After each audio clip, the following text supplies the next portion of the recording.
Syrians are marking 1 year since rebel forces toppled the brutal government of Bashar al-Assad. The country's new government is calling it the inaugural Liberation Day, and for many, it's being celebrated as a new era.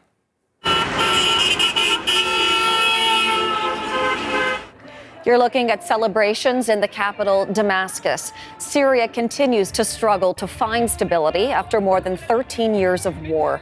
Many communities aren't livable, and some areas don't have electricity. Still, hundreds of thousands of Syrians who fled the fighting are returning home.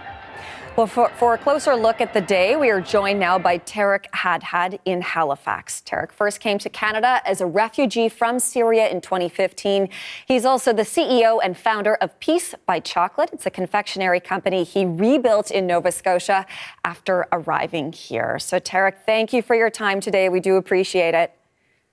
Good afternoon, Hillary. Thank you very much for having me on this very big day. I do think a lot of Canadians, Tareq, will remember your story, but we do also, of course, want to talk about today because it is the 1 year anniversary of the fall of the Assad regime in Syria. We have talked to you many times over the years. We spoke with you a year ago. Here we are again. How are you feeling today about Syria's future?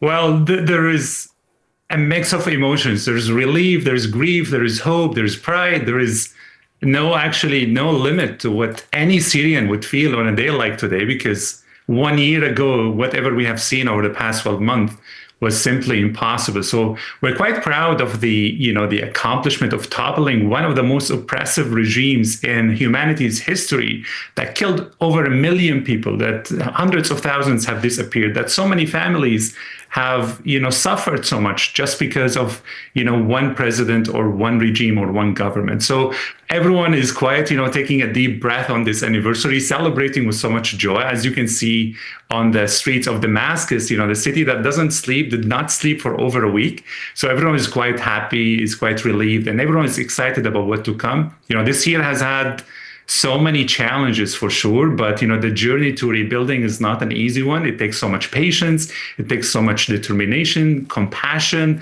but also requires a lot of honesty from all sides in Syria. To be honest, over a year ago, I expected things to be a lot worse over the month in 2025.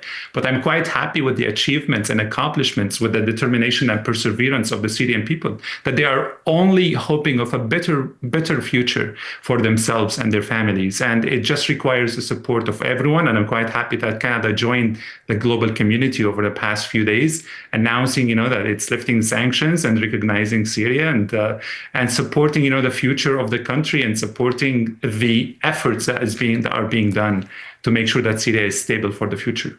And Tareq, as we have been seeing throughout the day, there are a lot of Syrians who have decided to go back to Syria, hundreds of thousands of them. Others, though, have said that they do not want to do that, or that they don't think that now is the right time because, of course, those communities still lay in ruins, so many of them.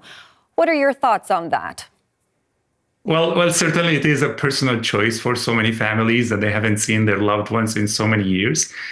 For us, for our family, we always said that Canada is not like a hotel or a hospital that we leave after we recover. Canada is our home, and it will be our home forever. We are planning our visit to Syria soon, and we are quite excited about that. Certainly, there has been a lot of ups and downs, and we had to postpone our visit for multiple reasons during this year.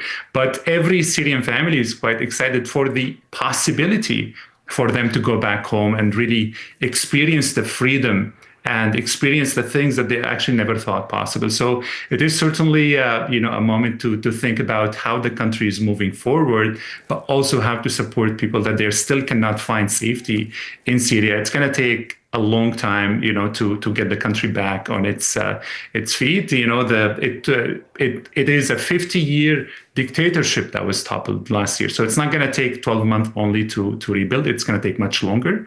And I'm quite optimistic, actually, with the level of support that this new government is getting globally. We have seen at the United Nations, we have seen it at the White House a few weeks ago, the liftings of the Caesar sanctions as well. There is a possibility, there is a big opportunity opportunity right there for Syrians to really rebuild the country in a way that they have dreamed of since 2011, since the start of the revolution. So I'm quite excited for so many families that I know here in Canada that certainly decided to visit the country, but I'm quite sure that it is certainly a personal choice for so many families that they still think the country will offer them the chance to rebuild and have a safe life for their families there.